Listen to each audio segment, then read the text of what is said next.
every agency theoretically now has met the organizational standards. But the organizational standards are minimum standards. And the standards of excellence, as the name implies, are excellence standards. And it's really, really nice when you come into an agency where their maximum effort is not to meet a minimum standard. You have gone way beyond the minimum standards. And not only do you have your bronze and your silver and your gold, but you're going on to your, what's after that? Platinum. Or gold, you're going to go to platinum. So I think that's really quite a thing to see. You really are in good hands and are very, very lucky to have Maggie York as your executive director. So, Maggie,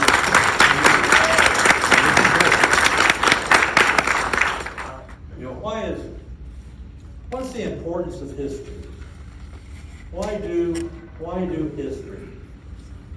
I'm a fan of Alan Nevins. This is his book, Gateway to History, and Nevins outlines seven points why history is important. First, history allows us to fix our position, where we are. We can grasp our relationship with the past. And because we can do that, we can chart our immediate forward course. It chronicles immortal worth. And later on this morning, we're going to talk about some of that immortal worth. It confers a consciousness of unity. It helps one feel the importance of human achievement. And it creates and inspires movements. I look at you out here, born in what, the 90s, the 21st century? When? 70s? 50s. You're kidding. What's your secret? I need to be here more often. And here I am, born in the early 40s. What on earth do we have in common? We share a common history. It doesn't matter if you weren't born when the economic opportunity was passed. That's part of our common history. It doesn't matter if you were here when OEO transitioned to CSA. That's part of our history. Or where we came to the block grant, the new federalism of Ronald Reagan. It's all part of our common history. It's a common history that we share. The quote I like the best from Nevins, and I really like it, I really do, and I will, tinker with it just a little bit to make it fit community action. As you know, this is the 60th anniversary. And you, the younger ones, can listen to an older one and learn something about community actions, history, and traditions. According to the OEO administrative history, the term war on poverty was coined by Kennedy. And it was presented by him in a speech he gave on August the 14th, 1960 to commemorate the anniversary of Social Security. So that's where the term war on poverty comes from. Now, I can remember exactly where I was. Exactly where I was. At 11 o'clock in the morning, Central Time, on Friday, January 20th, 1961. I was in Mrs. Moore's third period chemistry class. But on that day, we didn't have to do chemistry. On that day, they wheeled in on a table about half this size, they wheeled in this enormous radio, an AM radio about that big, almost like a piece of furniture. And we got to listen to the radio in chemistry class. Now, what was going on that day at that hour that made it more appropriate for us to listen to the radio in chemistry class than do chemistry in chemistry class? Kennedy's funeral. No. Kennedy's inauguration. Kennedy's inauguration. John Kennedy was being inaugurated as the 35th President of the United States. Now, I think if you haven't read that speech lately, it's a pretty good read. It's probably on YouTube as well, everything is. It's been said about his speech that every paragraph of his speech is worthy of a doctoral dissertation. That's the kind of inaugural address I was used to when I was in high school. And he mentioned poverty. I think the line from that speech most frequently quoted is, ask not what your country can do for you, ask what you can do for your country. But in that speech, he called a generation. He called my generation. And it's not something I remember. I remember the words coming out of that radio. A call to arms, a new call to arms, not a call to battle, but a call to bear the burden of a long twilight struggle, year in and year out, against the common enemies of mankind: tyranny, poverty, disease, and war. And it was a defining moment in my life, because until then, I didn't know what I wanted to do. And my parents were on me. That's kind of unfair to them to say they were on me, but I guess that's how it felt at the time. Hey, Charles, they said, you're a senior. We're your parents. We got to be sure you get to the places you got to be or do the things you got to do to be successful in what you want to do in your life. And you won't tell us. And then there was Miss Spangberg. Miss Spangberg was a senior counselor. Miss Spangberg had been the senior counselor at Central High School in St. Joseph since 1919. So we kind of got that perspective of what to do. She said she had the same story. I'm the senior counselor. I'm supposed to get you where you're supposed to be and what you're supposed to do so you can successfully do what you want to do, and you won't tell me. I guess it was frustrating to them, but it was also frustrating to me, because it wasn't that I wouldn't tell them. I didn't know. And when I said I didn't know, they just thought, here's this, smart aleck high school senior digging his heels in, just trying to be obnoxious. Well, after Kennedy's speech, I knew community action agencies really weren't in existence yet. We didn't have community action yet. But I knew that I wanted to do what he just said. Well, it took me a while to get out of college. I haven't been to college yet. I went to college. Graduated in 1967. Yeah, 6 years. What happened? Well, the usual things happened. I changed schools twice. I changed majors once. One semester, I thought it'd really be great to take 3 hours. Well, that really set my parents off. 3 hours? Only 3 hours? So they got an A in it. Only 3 hours? So I didn't graduate until 1967.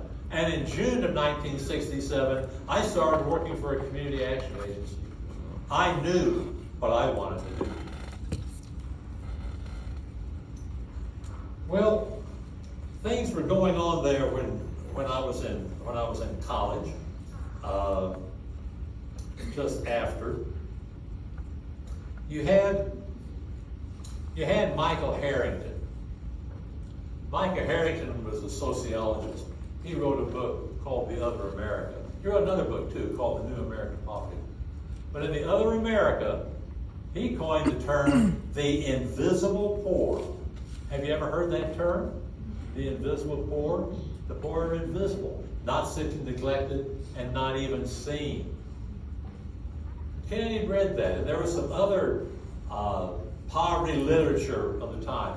It was collectively they were called the Appalachian series, and there was a kind of a movement in the country that poverty was something important that we should be dealing with.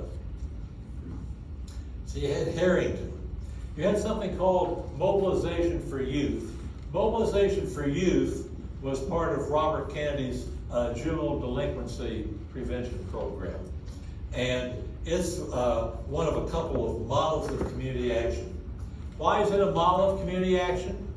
Because they had neighborhood centers composed of local officials, service providers, and neighbors.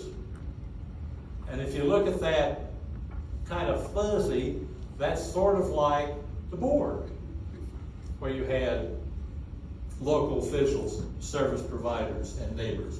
And then the New Haven Project, also a model that recruited people from all sectors of the community. We'll see how that fits in just a little bit later. The last cabinet meeting before Kennedy went to Dallas and was assassinated was in November of 1963. And he asked Walter Heller, who then was the chair of the Council of Economic Advisors, to prepare an anti-poverty piece for the 1967 legislative package. Kennedy cared about poverty. The notes from Kennedy, John Kennedy's notes from that last meeting survived. Kennedy, the president, threw them away. But Kennedy, the Attorney General, Robert Kennedy, retrieved them from the wastebasket, and we have them. And poverty's written on that sheet several times, and once it's in a pencil box. So it was on his mind, was poverty. Well,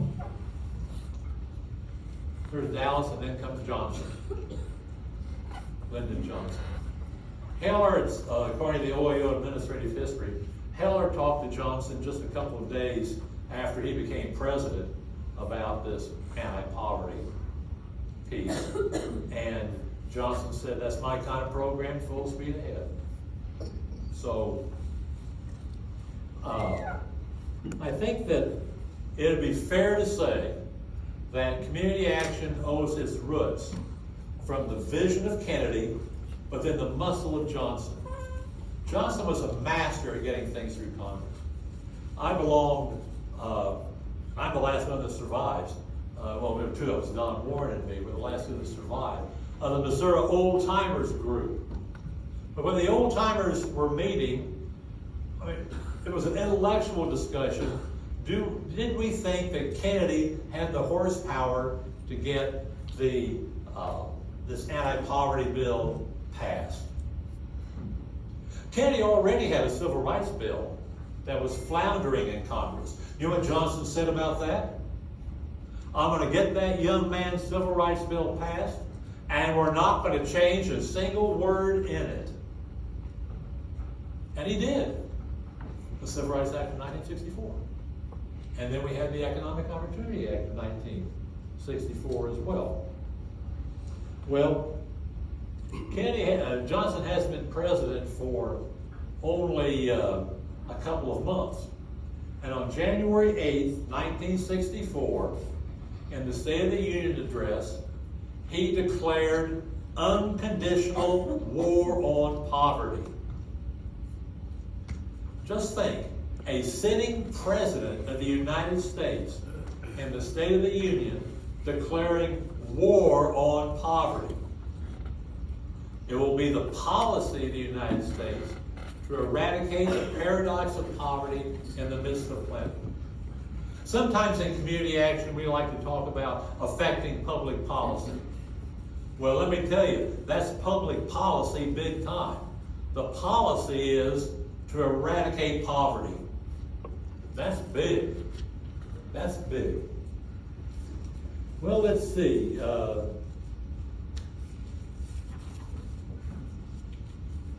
what did this Economic Opportunity Act say? Here's some more Johnson quotes. This is a great one. What was Lyndon Johnson before he was a politician? Any of you know?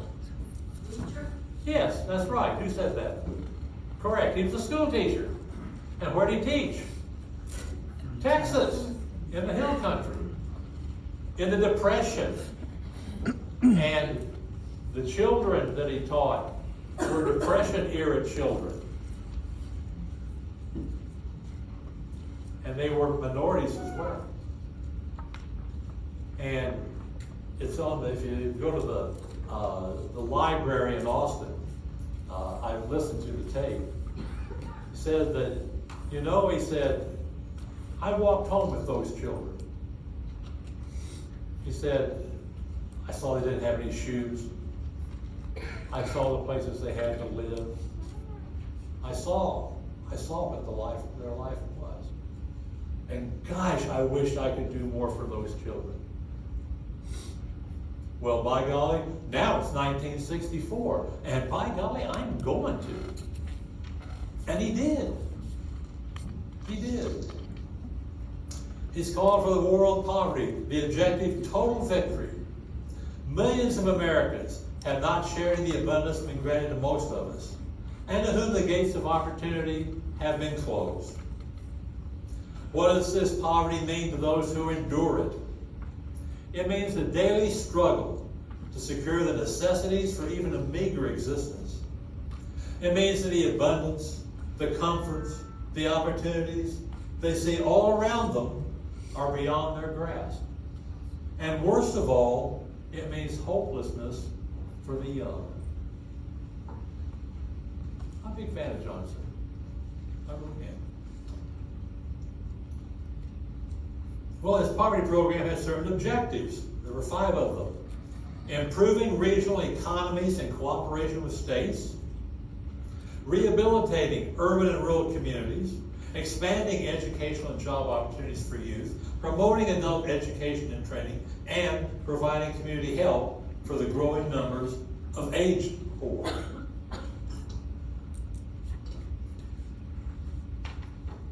So we have the Economic Opportunity Act. It is therefore the policy of the United States to eliminate the paradox of poverty in the midst of plain this nation by opening to everyone the opportunity for education and training, opportunity to work, and the opportunity to live in decency and dignity. And that law also put in law what the term Community Action Program meant. What does the Community Action Program mean, according to the Economic Opportunity Act of 1964? Well, there's 4 things. First, which mobilizes and utilizes resources. Back in the day, community action agencies were to do 2 things. Find the poor, because as Harrington has pointed out, they were invisible. And that sounds kind of silly to say in a way, but it's true. I lived in St. Joseph, Missouri all my life. And I didn't know anything about Florence Addition.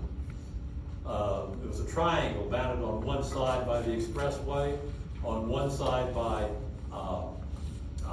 the railroad tracks, and one side by Florence. Just a little neighborhood of shotgun houses. And in every house there was at least one Head Start child. That neighborhood down in Florence Addition. I went back to Florence Addition, a couple of years ago, down memory lane. You can still see the street grid of those houses are bulldozed. It's all gone. Nothing left. Nothing left. You had to find. I didn't know behind Quaker Oats, if you went over the hill and around the corner there, you found this trailer park. I didn't know that was there. You had to find the poor. And the second was community action agencies were to mobilize all available resources and focus them on fighting poverty. So that's what we did back in the day. 2, Provide services, assistance, activities of sufficient scope and size to give promise of progress toward eliminating poverty or a cause or causes of poverty. Third, develop, conduct, and administered with maximum feasible participation. You've heard that, right? We still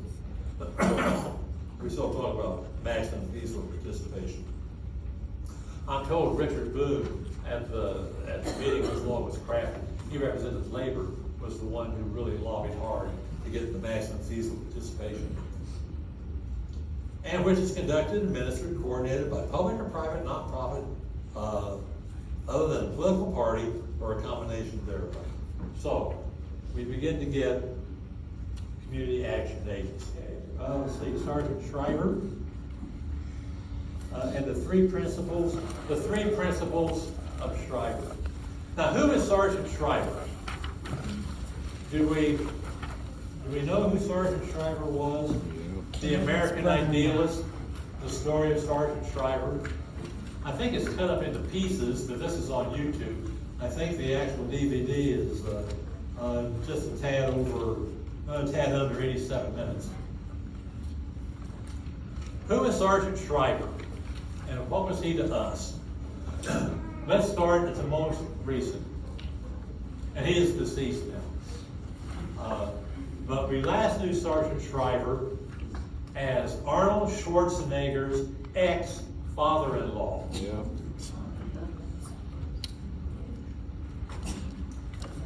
Before that, we might have known him as an advocate for the Special Olympics. Who is Sergeant Shriver married to? What was his wife's name? Kennedy. Eunice Kennedy. Kennedy. And one of the Kennedy children, Rosemary, was a special needs child. Only lately, like in the last year or two, it's been revealed that the family subjected her to a lobotomy that failed, didn't go right. Anyway, so the Kennedys and the Shrivers were very, very interested in the Special Olympics and were proponents. Starting from the other direction, Shriver was in the Chicago Public Schools, and then when John Candy was elected president, he tapped his brother-in-law to be the director of the Peace Corps. And then right in the middle there, you've got him as our first director, the director of OEO. And did he go to bat for us? Oh my goodness. My goodness, my goodness. Shriver had three principles that he gave to us. First, he said, don't prejudge the poor. They have much to teach us. But second, don't prejudge the so-called establishment. It has the capacity to listen and to respond.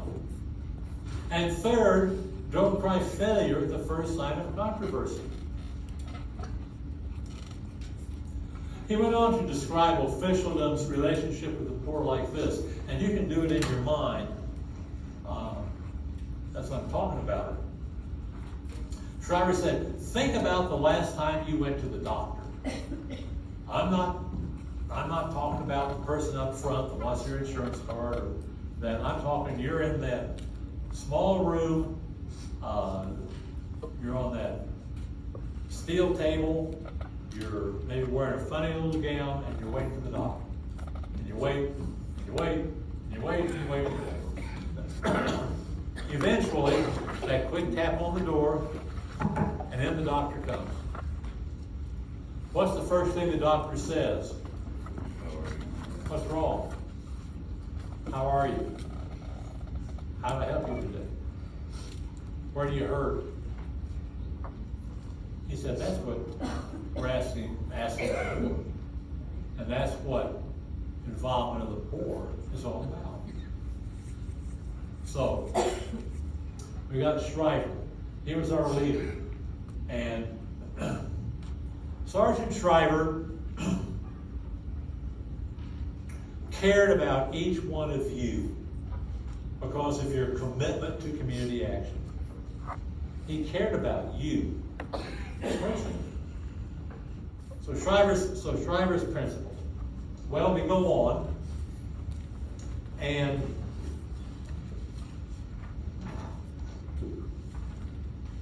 we've already seen the picture of the signing of the Economic Opportunity Act. You have it in your packet.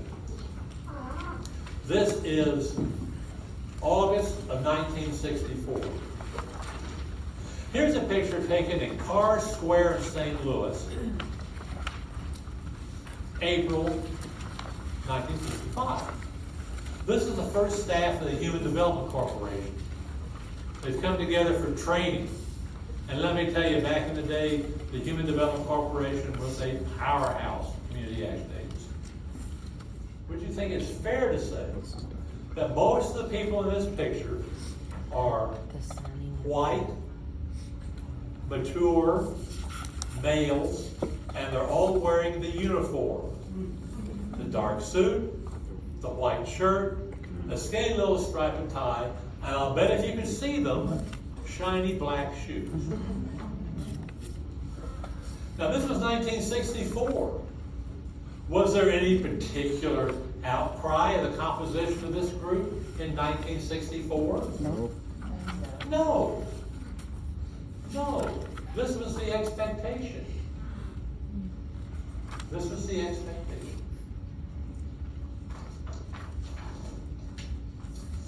Let's look at the first picture of the HDC, the CAP agency. Let's look at their picture. Okay, Amanda, the same question to you. How many people of color do you see in this picture? Quite a few? 43. Maybe even approaching half. Okay. And your question, how many women do you see in this picture? Quite a few, maybe approaching half. And how many young people do you see? Well, let's say it like this. Do you think it's fair to say that the average age of the person in this picture is considerably less than the person in the other picture? Yes. Okay. And what you can't see in the picture is some of the people in this picture are from the George Warner Brown School of Social Work at Washington University, and some are from the street. But they were united by one thing. Everybody in this picture thought poverty was wrong, and they were going to do something about that. Now, when this picture got published in the newspaper, how do you think it was received? Not very well. Not very well. You had a lot of, and what are those people doing there? With public money, making decisions on how to spend it.